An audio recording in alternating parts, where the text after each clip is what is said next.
नमस्कार दोस्तों, आज के इस कहानी में आप सभी का स्वागत है। मैं अपने पति और 2 बच्चों के साथ गांव से दूर एक शहर में रहती थी। मैं कम पढ़ी लिखी देहाती औरत थी। मेरे 2 मासूम बच्चे थे। बड़ा बेटा 6 साल का था और छोटा बेटा 2 साल का था। मेरा पति सुरेश एक कारखाने में काम करते थे। एक दिन काम के दौरान उसे गहरी चोट लगी। अस्पताल ले जाते वक्त रास्ते में उसने दम तोड़ दिया। मेरी जिंदगी में अंधेरा छा गया। पति का क्रियाकर्म हो गया तो मैं ससुराल से मायके चली आई। मेरे बड़े भाई रोहन ने कहा, बहन जो होना था वह तो हो ही गया। गम भुला कर और आगे की सोचो, बताओ कि नौकरी करोगी। एक बाबू मेरे चाहने वाले हैं, उनसे कहूँगा तो मैं जल्दी ही तुम्हें नौकरी पर रखा देंगे। मैंने कहा, कुछ तो करना ही होगा, वरना इन बच्चों का क्या होगा। लेकिन मैं 8वीं तक पढ़ी हूँ, क्या मुझे नौकरी मिल जाएगी? रोहन बोला, चपरासी की नौकरी तो मिल ही जाएगी। मैं आज ही बाबू से मिलता हूँ। मोहन की दौड़ भाग काम आए और मुझे जल्दी ही नौकरी मिल गई। रोहन बोला, बहन तुम बच्चों को लेकर शहर में रहो, मैं वहाँ आता जाता रहूँगा। कोई चिंता की बात नहीं, तुम्हारी तरह बहुत से हैं दुनिया में जो हिम्मत से काम लेकर अपने बच्चों की जिंदगी संभाल रही है। रोहन ने मेरा हौसला बढ़ाया और मैं सेहरा गई और किराए के एक मकान पर रहकर चपरासी की नौकरी करने लगी। मैंने स्कूल में बड़े बेटे का दाखिला करा दिया। रोहन मेरा पूरा ख्याल रखता था।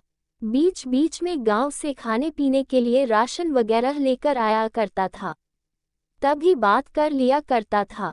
मैं खूबसूरत और जवान थी। महकमे के कई अफसर और बाबू मुझे देखकर लार टिपकाते रहते थे। मुझसे नज़दीकियां बनाने के लिए कोई मेरे प्रति हमदर्दी बताता तो कोई रुपए पैसे का लालच देता। मेरा मकान मालिक नियत का ठीक नहीं था, वह नशेड़ी भी था। मुझ पर उसकी नियत खराब थी। कभी कभी नशे में आधी रात को मेरा दरवाजा खटखटाया करता था। आते जाते कई मंचले भी मुझको छेड़ा करते थे। किसी तरह दिन कट रहे थे और मैं खुद को बचाती रही। मेरे साथ मोहित नाम का एक चपरासी काम करता था। वह मेरा दीवाना था, लेकिन दिल की बातें जुबान पर नहीं ला पा रहा था। मोहित बदमाश किस्म का आदमी था और शराब का नशा भी करता था। वह अक्सर लोगों के साथ मारपीट किया करता था, लेकिन मुझसे बेहद अच्छी बातें किया करता था। मोहित मुझे भरोसा दिलाता था, मेरे रहते चिंता बिल्कुल मत करना, कोई आंख उठाकर देखे तो बताना, मैं उसकी आंखें निकाल लूंगा। मुझको मोहित अक्सर घर पर छोड़ दिया करता था। कुछ दिनों बाद मोहित मुझको घुमाने फिराने भी लगा। मुझको भी उसका साथ मेल खाने लगा था। मैं मोहित से खुलकर हंसने बोलने लगी थी। जल्दी हम दोनों के बीच एक पति पत्नी वाला रिलेशनशिप हो गया था। मोहित मेरे घर आकर उठने बैठने लगा। मेरे बच्चे उसे अंकल कहने लगे। वह बच्चों के लिए खाने पीने की चीजें भी लाया करता था। मेरे पड़ोस में एक और किराएदार रहता था। मोहित उनसे दोस्ती कर ली। एक किराएदार अपने गांव जाने लगा तो मोहित ने उसके मकान की चाबी मांग ली। दिन में उसने मुझसे कहा, आज रात मैं तुम्हारे साथ यहाँ खाना खाऊंगा।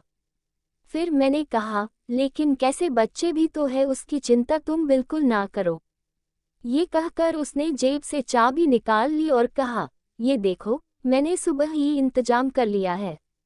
आज तुम्हारा पड़ोसी गांव चला गया है, रात को उसी के कमरे में हम लोग क्रिकेट खेलेंगे और जब क्रिकेट खेलकर थक जाएंगे तो आराम से बैठकर खाना खाएंगे। मैं मुस्कुराई और शर्माकर मैंने सिर झुका लिया।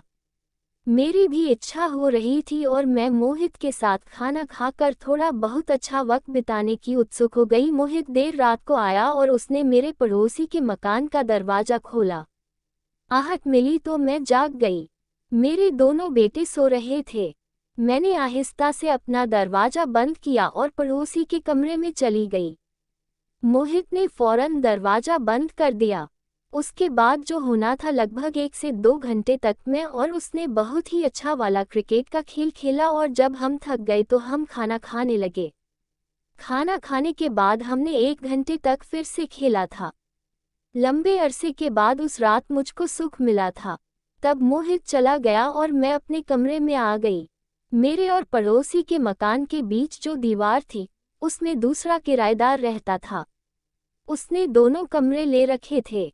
वह जब मकान छोड़कर गया तो मालिक ने दोनों कमरों के बीच का दरवाजा बंद कर दिया और ज्यादा किराए के लालच में किराएदार रखे 1,000 की बजाय 2,000 मिलने लगे। उस रात के बाद मोहित अक्सर मेरे घर देर रात आने लगा।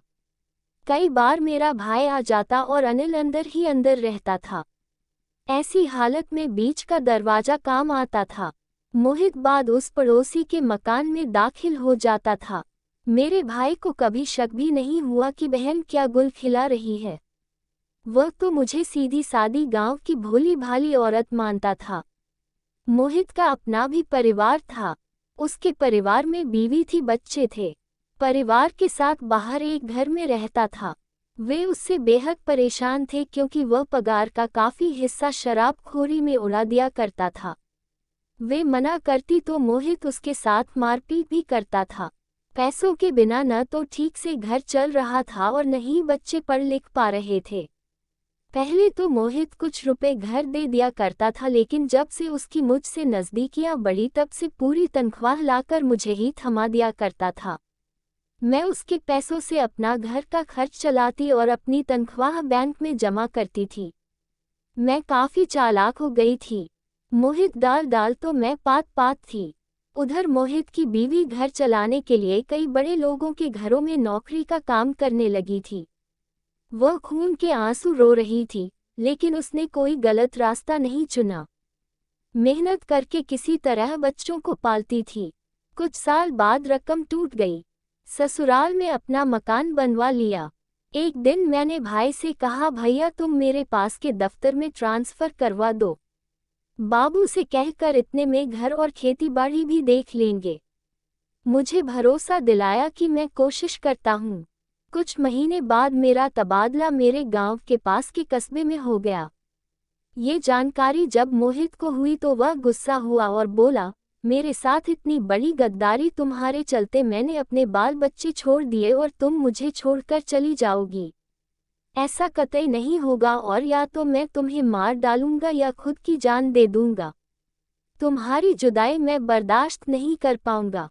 मैंने मोहित को धमकाया, मोहित तुम मरो या जियो उससे मुझे कोई मतलब नहीं। यह मेरी मजबूरी थी कि मैंने तुमसे संबंध बनाया। तमाम लोगों से बचने के लिए मैंने तुम्हारा हाथ पकड़ा। अब मेरा सारा काम बन चुका है। मुझे हाथ उठाने के बारे में सोचना भी नहीं, वरना जेल की हवा खाओगे।